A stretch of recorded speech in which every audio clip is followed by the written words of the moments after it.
Hello dear students, 11th mathematics में आपका स्वागत है। ये लेक्चर नंबर V2 है।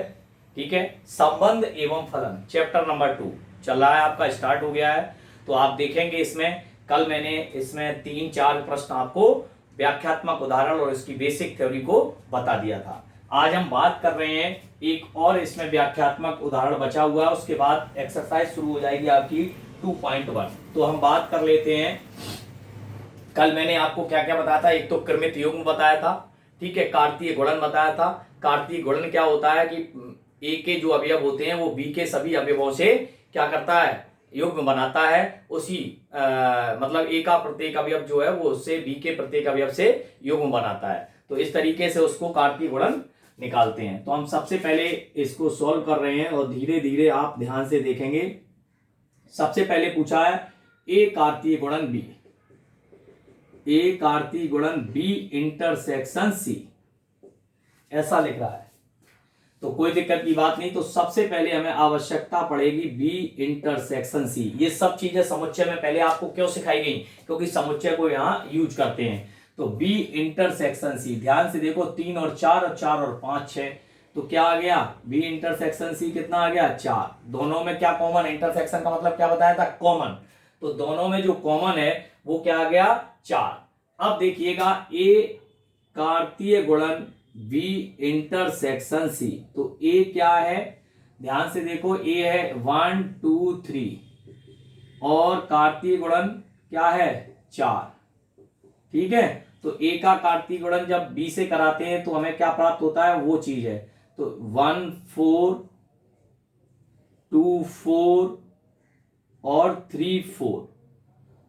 ठीक है, ये आपको क्या प्राप्त हो गया, जो आपको निकालना था। ए कार्तीय गुणन बी इंटरसेक्शन सी, 1 का 4 से, 2 का 4 से, 3 का 4 से, क्योंकि और अवयव इसमें उपस्थित नहीं है। तो 1 4 2 4 और 3 4, यही आपका सटीक उत्तर है।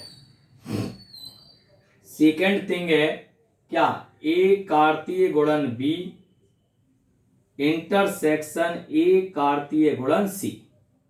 कोई दिक्कत नहीं। तो सबसे पहले हम क्या करेंगे, ए का कार्तीय गुणन बी से कराएंगे। तो ए क्या है, देखो ध्यान से, ए है 1 2 3, कार्तीय गुणन बी क्या है, 3 और 4। चलिए इसका कार्तीय गुणन करा दीजिए। जब हम इसका कार्तीय गुणन कराएंगे तो क्या हो जाएगा, 1 3 1 3 2 3 3 3 1 4 2 4 और 3 4। ठीक है, ये आ गया आपका क्या, 1 3 1 4 2 3 2 4 3 3 3 4। तो वही आ गया 3 3 3 4। हमने थोड़ा सा अलग तरीके से लिख दिया है। अब निकालेंगे ए कार्तीय गुणन सी। ए क्या है, 1 2 3, कार्तीय गुणन सी क्या है, 4 5 6। चलिए तो यहां पे करेंगे तो 1 का 4 से करेंगे तो क्या हो जाएगा, 1 4 1 4 1 5 1 6। अब की बार ऐसे लिख देते हैं, 2 4 2 5 और 2 6, 3 4 3 5 और 3 6। ठीक है, ये ध्यान से देखें, इस तरीके से ये आ गया, यानी कि 1 4 1 5 1 6 2 4 2 5 2 6 3 4 3 5 3 6, ये आ गए, सब कुछ आ गया। अब हमें क्या चाहिए वो देखो, अब इनका चाहिए हमें ए कार्तीय गुणन बी इंटरसेक्शन ए कार्तीय गुणन सी।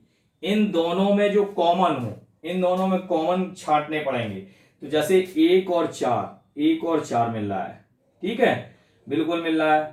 तो दूसरा क्या मिल रहा है, 1 4 3 4, 3 4 भी मिल रहा है, 3 4 भी मिल रहा है, 2 4 2 4 भी मिल रहा है, 2 4 भी मिल रहा है, और 3 3 2 3 2 3 है कहीं, नहीं है साहब, 3 3 है कहीं, नहीं है, 1 3 है, नहीं है। तो मेरे हिसाब से क्या क्या मिल रहा है वो लिख लो पहले, 1 4 2 4 और 3 4। देखो यही आपका एग्जैक्टली आंसर आना चाहिए मेरे हिसाब से।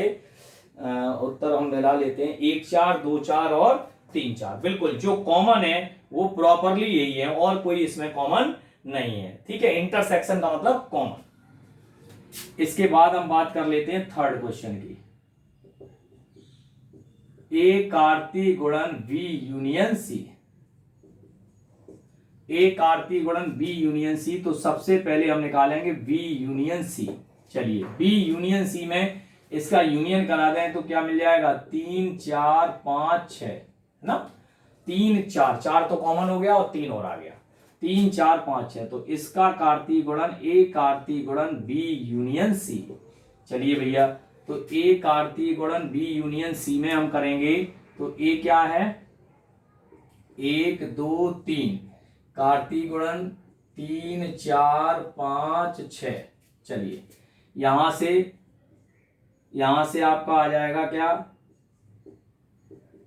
1 3 1 4 1 5 1 6, 2 3 2 4 2 5 और 2 6, 3 3 3 4 3 5 और 3 6। ये आपका आ गया। ठीक है भैया, इस तरीके से ये बन गया। तो यहां से आप देख रहे होंगे कि सिस्टमैटिक ढंग से ए कार्तीय गुणन बी यूनियन सी प्राप्त हो गया। अब एक लास्ट बचा है चौथा। चौथे में क्या कह रहा है ए कार्तीय गुणन बी। तो ए कार्तीय गुणन बी अभी आप निकाल चुके हो, ए कार्तीय गुणन सी यूनियन लेना है। क्या लेना है तो ए कार्तीय गुणन बी यूनियन ए कार्तीय गुणन सी, मतलब सभी अवयवों को लेना है एक एक बार। तो आप देख लो, जैसे जो 2 बार आए हैं उन्हें एक बार लेना है। तो हम लेते चलें सीधे सीधे 1 3 2 3 3 3 1 4 2 4 3 4, ये तो आएंगे ही है ना। 1 4 भी तो आ गया। हाँ ठीक है, 1 5 1 6 और 2 5 2 6 3 5 और 3 6। ये आपके इतने सारे अवयव आएंगे क्योंकि ये 2 बार आ रहे हैं 1 2 3 1 2 3। ये 2 बार आ रहे तो एक बार ले लिया हमने, देख लो 1 4 2 4 3 4 एक बार ले लिया, बाकी सब एक एक बार ले लिए। तो ये क्या हो गया यूनियन। तो कहने का मतलब है हमें यहाँ पे दोबारा नहीं निकालना पड़ेगा, हमें निकाला गया है जो ए कार्तीय गुणन बी वहीं से ले लिया और ए कार्तीय गुणन सी। तो यहां से हमने दोनों को मिला लिया है क्योंकि मैंने कहा अवयव क्या होते हैं मिला दिए जाते हैं। ठीक है, तो उससे हमें यूनियन प्राप्त हो गया। तो इस तरीके से ये आपके व्याख्यात्मक उदाहरण कंप्लीट हो गए। ठीक है, अब हम चलेंगे एक्सरसाइज की ओर। तो आप इसको नोट कर लें। कल मैंने 5वां और 6वां उदाहरण आपको समझा दिया था, कहीं कोई दिक्कत की बात नहीं है उसमें, बहुत ईजी है। हाँ, एक क्वेश्चन और रह गया है, वो भी मैं समझा दे रहा हूं अभी। उदाहरण 4, इसको आप नोट डाउन कर सकते हैं कहीं से भी कोई दिक्कत हो।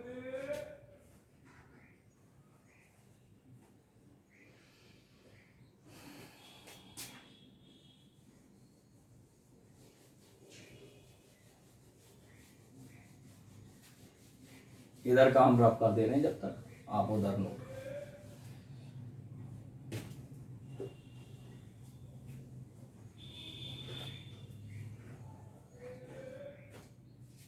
उदाहरण 4 की बात करते हैं। उदाहरण 4 में क्या कह रहा है, यदि p बराबर 1,2 तो समुच्चय p into p into p ज्ञात कीजिए। क्या कह रहा है, ज्ञात कीजिए। ठीक है, तो सबसे पहले तो हम p कार्तीय गुणन p ज्ञात करेंगे। तो 1 2 कार्तीय गुणन 1 2 करना वैसे ही है। अब 3 3 वाला आ जाएगा और कोई दिक्कत नहीं है। तो इसका करेंगे तो क्या हो जाएगा 1 1 1 2, ठीक है, 2 1 2 2। ठीक है, अब इसका p इंटू p ये मान चले ये 1 हो गया। तो इसका हो जाएगा 1 1 1 2 2 1 2 2, ये हो गया। कार्तीय गुणन किससे कराना है? 1 2 से। तो चलिए करा देते हैं। 1 1 1 1 1 2 1 2 1 1 1 1 1 1 1 2 1 1 2। सही है। अब इसका करा रहे ना, तो 1 2 ही 1 आएगा। 1 2 1। अब आ जाओ 1 2 2। ठीक है, 1 2 2। फिर आ जाओ 2 1 1 2 1 2 2 1 2। फिर आ जाओ 2 2 1 2 2 2। आ गए 1 2 3 4 5 6 7 8। ठीक है, यही होंगे। तो आप देख लो आराम से, फिर से देख सकते हो। 1 1 1 1 1 2 1 1 2 1 1 2 2 2 1 1 2 1 2। ठीक है, 2 2 2 1 2 2 1 2 2 2। बिल्कुल सही है। ठीक है, यही आपका एग्जैक्टली आंसर होगा। ठीक है, मिला लो सारे वही आ रहे, 1 1 1 1 1 2, है ना, 1 2 1 2 1 1। ठीक है, चलो तो ये भी आपका कंप्लीट हो गया। इसको आप नोट डाउन कर सकते हैं।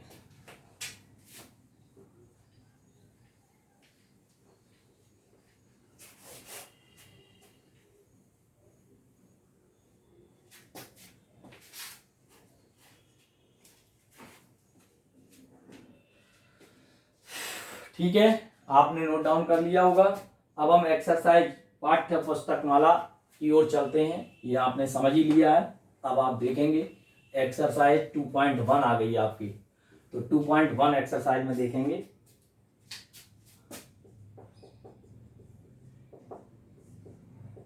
क्वेश्चन नंबर 1 क्या कह रहा है? यदि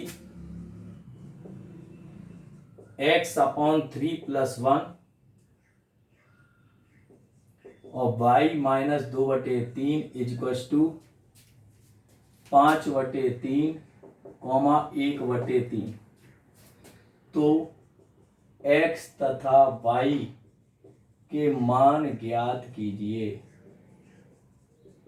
ठीक है, चलिए तो बताया था मैंने, जब क्रमित योग ये बराबर दिया हो, अर्थात ये क्या हो गया, ए बी बराबर पी क्यू, इस तरीके से दिया है, तब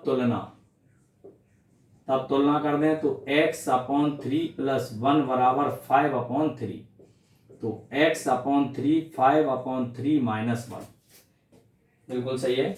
तो ये हमारा x/3 ये हो जाएगा 2/3। देखो 3 ऊपर गया, एलसीएम आ गया, और यहां से 3 से 3 कट गया, क्या आ गया, x = 2।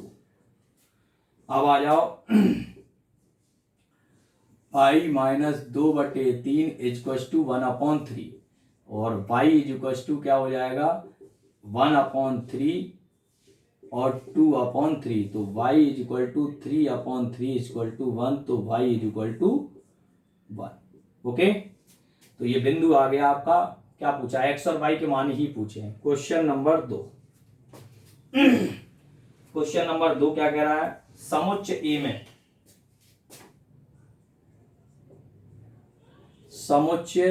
में 3 अवयव हैं। कितने अवयव हैं? 3। ठीक है भैया। समुच्च v बराबर क्या लिख रहा है, 3 4 5। तो एक कार्तीय गुणन बी में अवयवों की संख्या, क्या पूछ रहा है, अवयवों की संख्या। तो स्पष्ट है, चूंकि दिया है, क्या दिया, नंबर ऑफ ए बराबर 3 और नंबर ऑफ बी बराबर भी 3। देखो 3 अवयव है, इसमें भी 1 2 3 अवयव है। तो नंबर ऑफ ए कार्तीय गुणन बी बराबर क्या बताया था, m × n।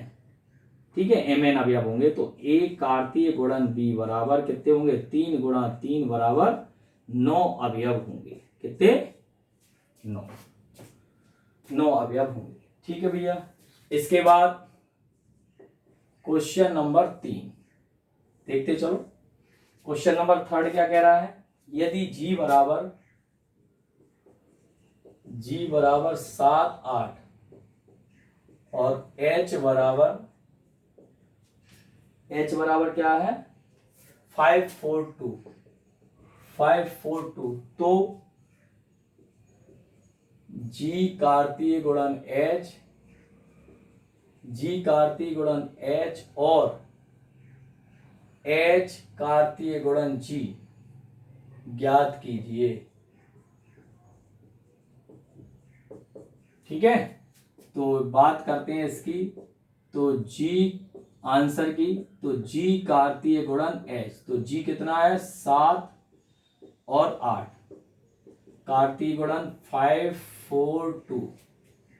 अगर हम यहां की बात करें तो ये हो जाएगा 7 5 7 4 7 2 8 5 8 4 और 8 2। अगर हम H कार्तीय गुणन G की बात करें तो H पहले लिख लो 542 कार्तीय गुणन 7 और 8। चलिए 5 7 5 8 4 7 4 8। ठीक है, ध्यान से देखें, सब ऐसे ही लिखे जाएंगे 5 7 5 8 4 7 4 8 2 7 2 8 मिला लो, यही आपके एग्जैक्टली आंसर होंगे। ओके बेटा, तो इस तरीके से कुछ नहीं है, इस वाले क्वेश्चनों में कुछ नहीं है। बतलाइए कि कथनों प्रत्येक सत्य अथवा असत्य, कथन असत्य है तो दिए गए कथन को सत्य बनाकर लिखिए। तो मैं आपको ये क्वेश्चन समझाऊंगा, थोड़ा सा समझने वाला है, मैं आपको पढ़ के बता दे रहा हूं। फर्स्ट, P बराबर दिया गया Mn, Q बराबर दिया गया Nn, तो P कार्तीय गुणन जो Q होगा वो लिखा है Mn और Nn। ठीक है, यदि A और B दूसरे में लिखा तो असत्य है, क्योंकि Mn और Nn कितने बनेंगे 4 बनेंगे, तो ये असत्य है, तो सत्य करके लिखना है आपको, कार्तीय गुणन निकालना है। A और B अरिक्त समुच्चय है, A कार्तीय गुणन B कृमित युग्मों x y का एक अरिक्त समुच्चय है, x बिलोंग्स टू A और y बिलोंग्स टू B। तो वो ये कह रहा है सेकंड, ये सत्य है, बिल्कुल सत्य है, इसमें कोई दिक्कत की बात नहीं। थर्ड में A बराबर 1 2 B बराबर 3 4, तो A कार्तीय गुणन B इंटरसेक्शन 5, तो B का इंटरसेक्शन अगर 5 से कराओगे तो 5, और A का अगर 5 से कराओगे तो 5 आएगा, बिल्कुल सत्य है। तो ये सत्य पे आधारित है, इसमें कोई बहुत बड़ी बात नहीं है। ठीक है ना, इतना आप नोट कर लीजिए। इसके बाद थोड़ा सा मैं एक क्वेश्चन और पढ़ा देता हूं, क्वेश्चन नंबर 6 में कुछ नहीं है खास बात। 6 क्या कह रहा है, यदि A कार्तीय गुणन B AX, अभी पांचवा कराऊंगा मैं, पांचवा वैसे मैंने करा दिया है, वही पांचवा ये क्वेश्चन है, देखो पांचवा तुम खुद करना, अब याल मैंने कराया थोड़ी देर पहले ही। तो क्या आ गया -1 1, क्या आया -1 1। तो ये अभी कराया कि नहीं कराया, P गुणा P गुणा P, तो A कार्तीय गुणन A, तो इसका कितने बार, पहले 2 बार कर लेना, A कार्तीय गुणन A -1 1 कार्तीय गुणन -1 1, करोगे प्रयास, पहले ये निकाल लेना, फिर A कार्तीय गुणन A निकाल लेना। ठीक है, 8 अवयव आ जाएंगे, कितने 8, बड़े आराम से करना है, वैसे ही जैसे मैंने अभी बताया था। एक छठवां और पढ़ लेते हैं, AX AY BX BY, तो उसने कहा A तथा B ज्ञात कीजिए। तो A के अवयव क्या हो गए, पहले अवयव A के हो गए, तो A और B तो कृमित युग्म के प्रथम घटक हो गए, और X और Y B कृमित युग्म के द्वितीय घटक हो गए। तो ये आपको कंप्लीटली आ गया होगा। ठीक है, चलिए इसको भी आप नोट डाउन कर रहे हैं। कुछ क्वेश्चन तो बहुत छोटे छोटे हैं, तो इनको ऐसी कोई बहुत बड़ी दिक्कत की बात नहीं है जो नहीं आएंगे। ठीक है, इसको नोट करें तो मैं आगे चलूं।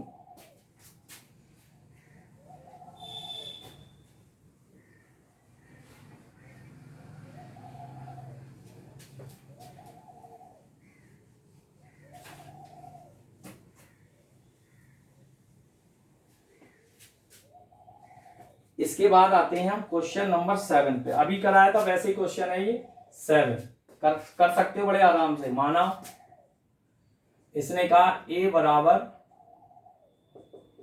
1 2 3, शायद ऐसा ही है, 1 2 ही है, 1 2। चलिए B बराबर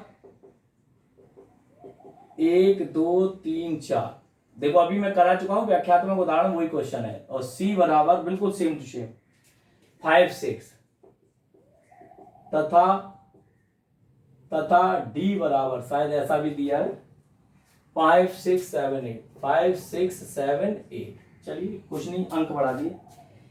तो सत्यापित कीजिए, तो सत्यापित कीजिए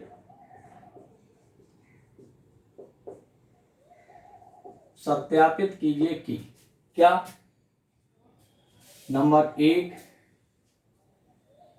ए कार्तीय गुणन बी इंटरसेक्शन सी बराबर ए कार्तीय गुणन बी इंटरसेक्शन ए कार्तीय गुणन सी। ठीक है, कोई दिक्कत नहीं है। और वो ये कह रहा है सेकंड में ए कार्तीय गुणन सी बी कार्तीय गुणन डी का उपसमुच्चय है। कोई दिक्कत नहीं है, कुछ भी पूछ ले, हम तो सब पढ़ चुके। का एक उपसमुच्चय, तो सबसे पहले हमें फाइंड करना होगा। देखो बच्चों अच्छा प्रश्न है, तो दोनों ही हम कर देते हैं, आप देख लें। तो सबसे पहला वाला है फर्स्ट में ए कार्तीय गुणन, LHS ले लेते हैं पहले, ए कार्तीय गुणन बी इंटरसेक्शन सी। तो सबसे पहले हम ज्ञात करेंगे बी इंटरसेक्शन सी। तो बी इंटरसेक्शन सी फाइंड करने के लिए देखें ध्यान से, इसमें कुछ भी कॉमन नहीं है, तो क्या आ गया 5। ये कैसा समुच्चय है, रिक्त। कैसा है, रिक्त। तो ए का कार्तीय गुणन बी इंटरसेक्शन सी से कराने पर भी क्या आएगा 5। मैंने बताया था यदि एक समुच्चय पूरा 5 है या दोनों ही है तो वो रिक्त समुच्चय होते हैं। तो पहला वाला तो ये आ गया। अब बात करते हैं RHS की, ए कार्तीय गुणन बी। तो 1 2 कार्तीय गुणन 1 2 3 4। चलिए, तो ए कार्तीय गुणन तो 1 1 1 2 1 3 1 4 2 1 2 2 2 3 2 4। ठीक है, ये आपका आ गया सब कुछ। चलिए अब आओ, ए कार्तीय गुणन बी आ गया। अब निकालेंगे ए कार्तीय गुणन सी। तो ए कार्तीय गुणन सी क्या हो जाएगा, 1 2 कार्तीय गुणन सी क्या हो जाएगा 5 6। तो 1 5 1 6 2 5 2 6।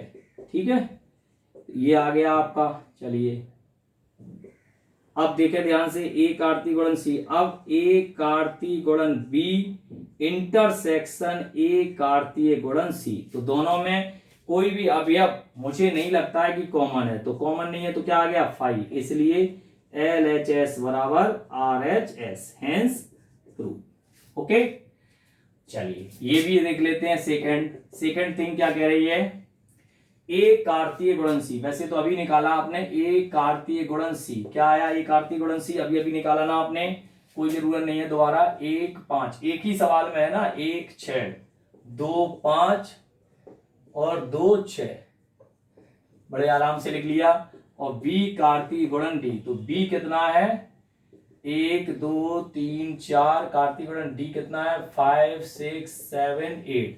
निश्चित तौर पर होगा क्योंकि ये बड़ा आ रहा है, 4 जेई अवयव है। तो बी कार्तीय गुणन डी क्या होगा 1 5 1 6 1 7 1 8, बड़ा है बहुत।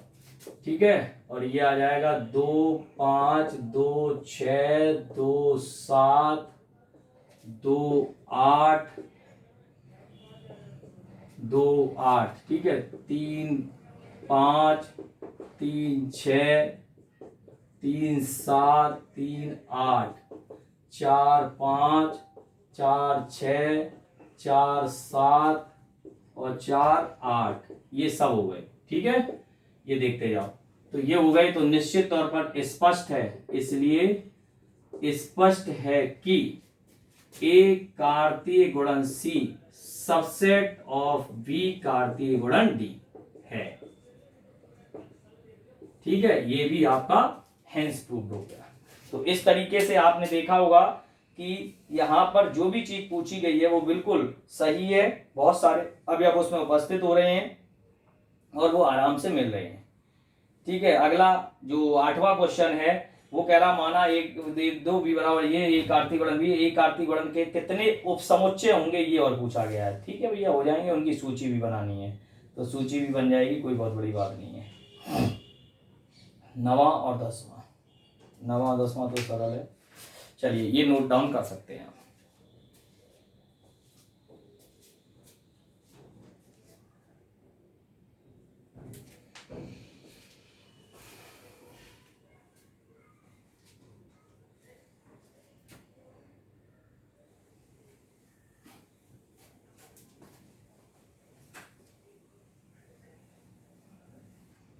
देखें क्वेश्चन नंबर 8 क्या कह रहा है।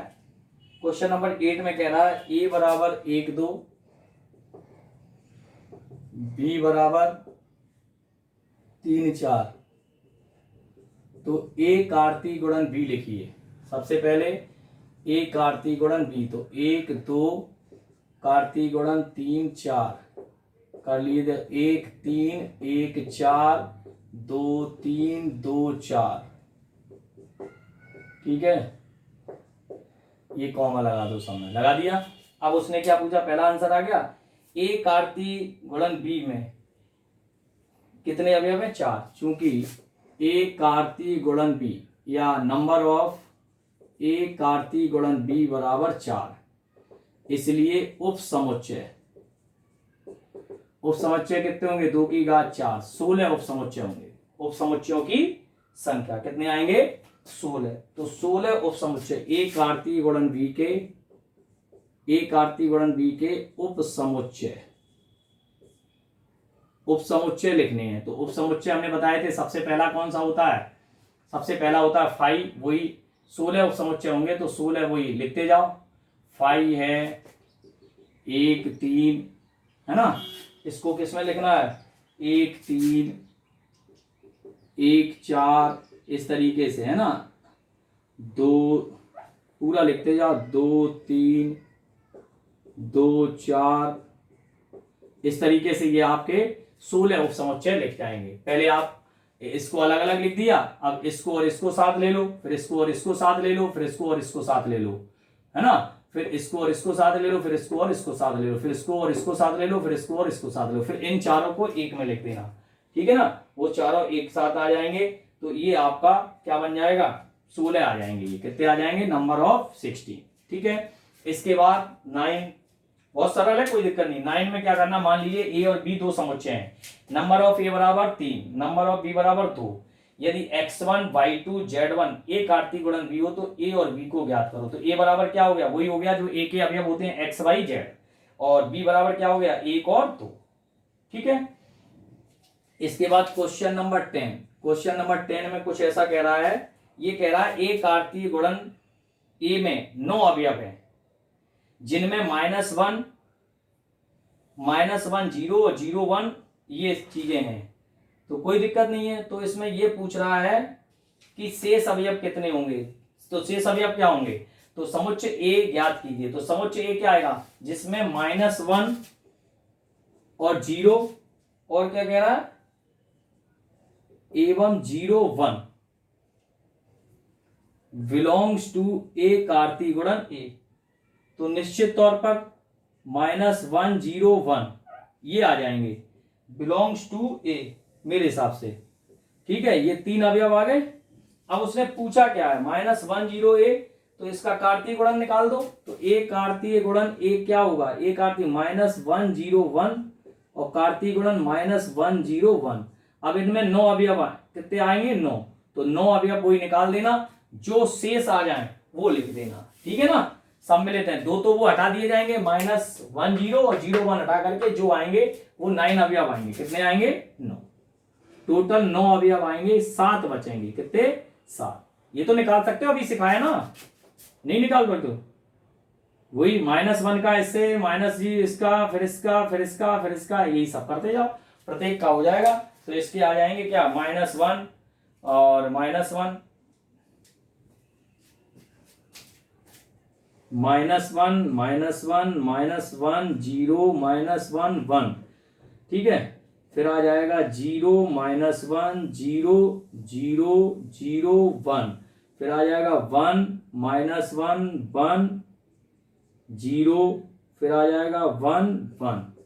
ठीक है, अब इसमें हट कौन से जाएंगे, -1 0 -1 और 0, एक ही हट गया, एक 0 1 0 1 कहाँ है, 0 1 एक ही हट गया, तो जो शेष बचे हैं वो यहाँ पे लिख दिए जाएंगे, ये हटा देना क्योंकि ये इसमें शामिल है। कुल टोटल तो 9 ही है, तो उस हिसाब से इसमें शेष अवयव आ जाएंगे। तो अब आज आपका जो कार्तीय गुणन का सिस्टम था वो आपका कंप्लीट हो गया यहाँ तक। कल से आपका अगले लेक्चर में संबंध रिलेशन चलेगा। ठीक है, जब तक के लिए थैंक यू सो मच।